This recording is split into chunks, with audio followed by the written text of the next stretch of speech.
it, but it's hard to let it go. One of the major reasons why Destiny 1 had a very problematic release and unstable newly built foundation is because the game was incorrectly advertised. Everyone was given the assumption that Destiny would have offered a lot more than what it did, which was completely fair because it was marketed as if it was going to be an MMO. The funny thing about this is that Bungie made it look like they were fully aware of what they were doing, but if you paid close attention, they always avoided referring to Destiny as an MMO. It was stated that the game would be open world and have a lot of weapons, which explained the multiple Borderlands comparisons when Destiny was first released. So, with that being stated, I'm not for certain that Bungie realized that the way they promoted Destiny would eventually screw them over completely, alongside misleading millions upon millions of people. You could pretty much say that the wrong players were attracted to this game because the majority of the people who purchased it quickly realized that they didn't get exactly what they were informed they would.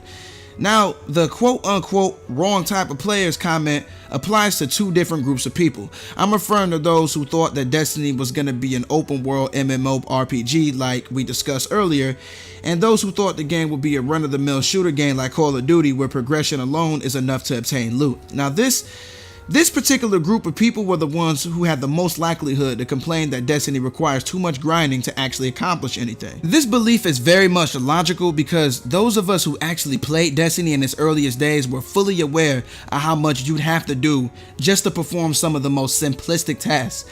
I'm completely with anybody who felt this way, and I made it evident in the episode where I talked about multiple currencies in Destiny 1 and how it was completely pointless to have so many. But I gotta keep it real when I say at the same time, not all the people who complained about the grind in Destiny 1 were very lazy, and like I said before, were accustomed to leveling up being the only method necessary to obtain gear.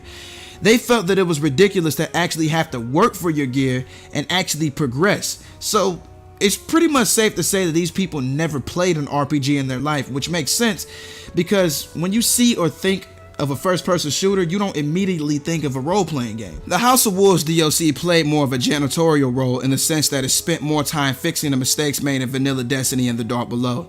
But by the time Taken King came out, the pointless grind mechanic that was almost solely responsible of so many people trading Destiny 1 in was no longer present in the game.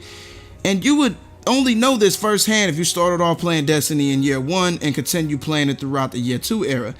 But it's the people who stayed faithful to Destiny and continued playing it through the worst of times who actually witnessed the massive overhaul of the game that are referred to as ignorant, stupid, and overly faithful. As slanderous as these comments may be, all three of them are completely applicable in one way or another.